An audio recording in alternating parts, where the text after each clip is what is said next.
জুলাই সনদ বাস্তবায়ন প্রস্তাব নিয়ে জাতীয় সংসদে তুমুল বিতর্কে জড়িয়েছেন সরকার ও বিরোধী দলীয় সংসদ সদস্যরা।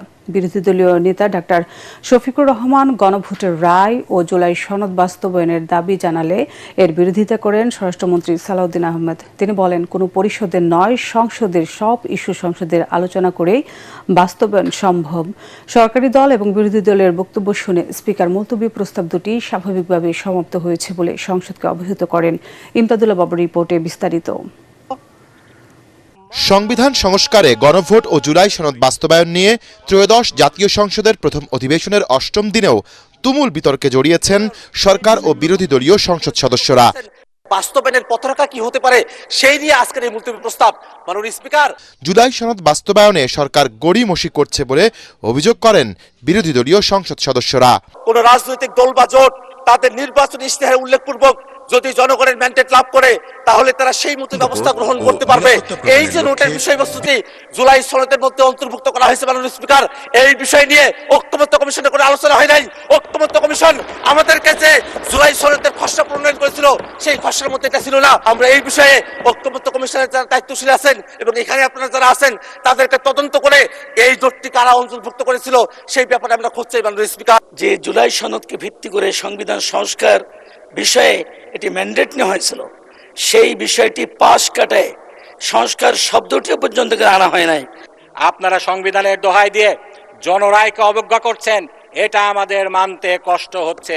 এর তীব্র বিরোধিতা করেন সরকার দলীয় সংসদ সদস্যরা। ওনারা যেটাকে আইন হিসেবে দাবি করতে চাচ্ছেন সেটা কতটুক আইন বা এই আদেশটা কতটুক আইন, নিশ্চয়ই আমার চেয়ে ওনারা আরো বেশি ভালো বুঝবেন। আমাদেরকে জুলাইয়ের বিরুদ্ধে দাঁড়ানোর পায়তারা করা হচ্ছে। বাংলাদেশকে এমন ভাবে দাঁড় করানো হচ্ছে যে আমরা জুলাই চাই না, আমরা জুলাইয়ের বিরুদ্ধে। ওনারাই একমাত্র জুলাইয়ের টেন্ডার নিয়েছেন, ওনারাই টেন্ডার সাবমিট করছেন। জুলাই সনদের যে মুলতবি প্রস্তাবটা এনেছি সেটা আমরা আমাদের দল, আমাদের সংসদীয় দল আমরা ঠিক করেছি, একটা অক্ষরও বাদ যাবে না। জুলাই সনদের 1 থেকে 47 পর্যন্ত অনুচ্ছেদের প্রত্যেকটা প্যারাগ্রাফে, প্রত্যেকটা অনুচ্ছেদে বলেছেন সংবিধান সংশোধন সাপেক্ষে, সংবিধানে সংশোধন করে অন্তর্ভুক্ত করতে হবে। তাহলে আপনি এই ইন্টারপ্রিটেশনটা কোথায় রাখবেন? এ সময় কোনো বিতর্ক ছাড়াই গণভোটের রায় মেনে নিতে সরকারি দলের প্রতি আহ্বান জানান বিরোধী দলীয় নেতা ডাক্তার শফিকুর রহমান। স্বীকার করেছি সবাই, সব কিছু আইন মেনে আজকের এই জাতীয় সংসদ গঠিত হয়নি, এই পর্যায়ে আমরা এসে উপনীত হইনি। আমরা আইনের কম্প্রোমাইজ করে এখানে এসেছি এবং কম্প্রোমাইজ করেছি আমরা দেশ এবং জনগণের স্বার্থে। যতটুকু সংস্কার হওয়ার সংস্কার হবে, যেখানে সংশোধন হওয়ার সংশোধন হবে। আমরা সংশোধন বিরোধী নই, আবারও একেবারে স্পষ্টভাবে আমি জানিয়ে দিচ্ছি। সংসদ নেতার পক্ষে বিরোধী দলীয় নেতার এই বক্তব্যের জবাব দেন স্বরাষ্ট্রমন্ত্রী সালাউদ্দিন আহমেদ।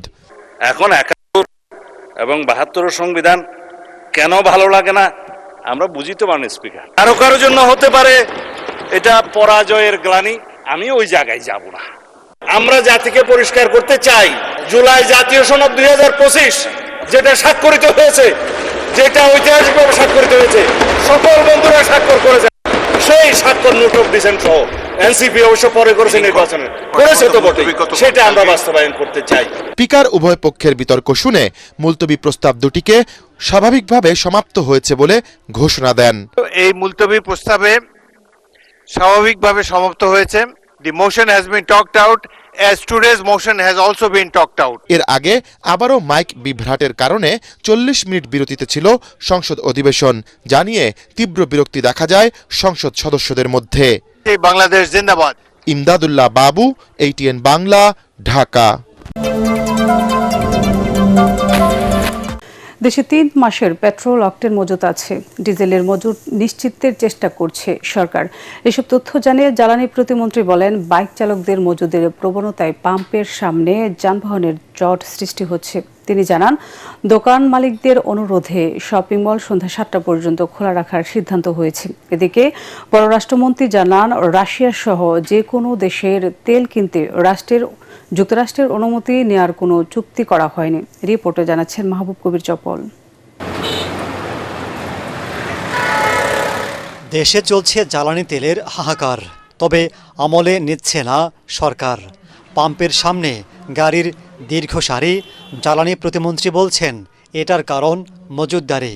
তিনি জানান, পেট্রোল অকটেনের কোনো সংকট নেই, পাইপলাইনে আছে ডিজেলও, যা দিয়ে অনায়াসেই 3 মাস চলবে। আমরা 3 মাসের জ্বালানি সংরক্ষণের যে নীতি নিয়েছি, পেট্রোল এবং অকটেনের ক্ষেত্রে আমরা ইতোমধ্যে সেই প্রস্তুতি সম্পন্ন করেছি। ডিজেলের ব্যাপারে আমাদের প্রক্রিয়া চলছে, কারণ ডিজেলের শুধুমাত্র আনলেই তো হবে না, তার স্টোরেজ ক্যাপাসিটিও বাড়াতে হবে।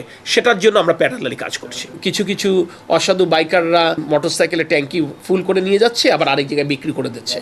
শোনেন, কিছু ঘটনা যদি না ঘটে, তাহলে অন অ্যান এভারেজ প্রতিদিন 50,000 লিটারের ঊর্ধ্বে কিভাবে আপনি উদ্ধার করছেন?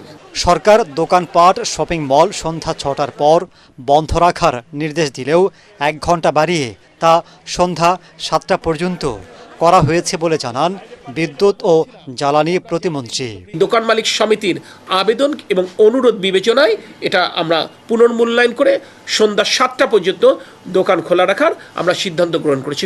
এদিকে 11 এপ্রিল পর্যন্ত রাশিয়ার তেলের উপর নিষেধাজ্ঞা স্থগিত করেছে যুক্তরাষ্ট্র।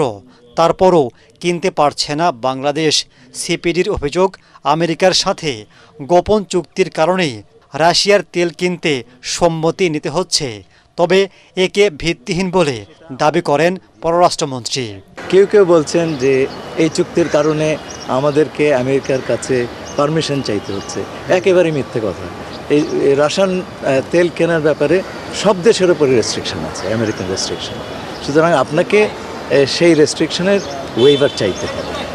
এটার সঙ্গে চুক্তির, বাণিজ্য চুক্তির কোনোই সম্পর্ক নেই। দুনিয়াতে আমরা সবচাইতে সাশ্রয়ী যে সমস্ত সোর্স, সেটা ভারত হোক, সেটা মধ্যপ্রাচ্য হোক, সেটা যুক্তরাষ্ট্র হোক, আমরা সব জায়গাতেই চেষ্টা করছি। আপনারা সেটা জানেন। এর আগে সচিবালয়ে প্রধানমন্ত্রী তারেক রহমানের সাথে সৌজন্য সাক্ষাৎ করেন মার্কিন রাষ্ট্রদূত ব্রেন্ট ক্রিস্টেনসন। তিনি জ্বালানির সহযোগিতার আশ্বাস দিয়েছেন বলে জানান পররাষ্ট্রমন্ত্রী। মাহবুব কবির, চপল, এটিএন বাংলা, ঢাকা। সরকারের নানা উদ্যোগে সত্ত্বেও রাজধানী সহ সারা দেশে ফিলিং স্টেশনগুলিতে কমছে না গ্রাহক ভোগান্তি। কোথাও দীর্ঘ লাইন, কোথাও আবার পাম্প বন্ধ। এদিকে জ্বালানি সাশ্রয়ে নতুন সূচিতে চলছে সরকারি বেসরকারি অফিস এবং ব্যাংক। বিস্তারিত তৌহিদুর রহমান নিশানের রিপোর্টে।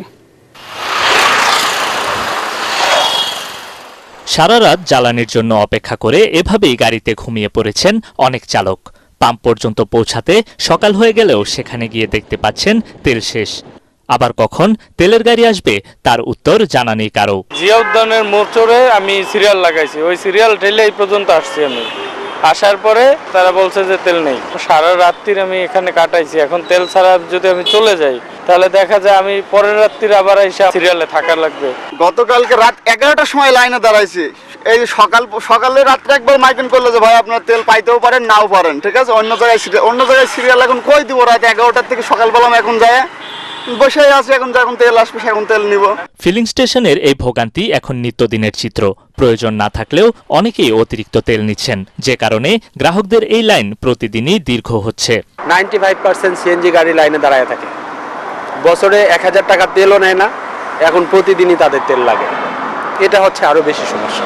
অফিসগামী যাত্রীরা বলছেন তাদের কর্মঘণ্টা নষ্ট হচ্ছে শুধুমাত্র তেল কিনতে গিয়ে। মন্ত্রীদের দরকার যদি রাস্তায় দাঁড়ায় তেল নিয়ে দেয় একদিন, এভাবে তেল নিলে আমাদের মতো তেল নাই, তাহলে তারা বুঝবে যে আসলে তেল নেওয়ার যে সংকটটা সমাধান করা উচিত অতি দ্রুত। তেল যদি না থাকে মানুষকে বলে দিক যে তেল নেই, আপনারা গাড়ি চালায়েন না, বন্ধ করে রেখে দেন। জ্বালানি দুর্ভোগ মোকাবেলায় বেশ কিছু জরুরি পদক্ষেপ নিয়েছে সরকার। তারই ধারাবাহিকতায় কর্মঘণ্টা কমিয়ে নতুন সময়সূচিতে চলছে অফিস ও ব্যাংকগুলো। সেই সাথে অবৈধ মজুত ঠেকাতে সারা দেশে অভিযান ও জেল জরিমানা অব্যাহত রয়েছে। তারপরও ভোগান্তি থেকে রেহাই মিলছে না ভোক্তাদের। তৌহিদুর রহমান নিশান, এটিএন বাংলা, ঢাকা।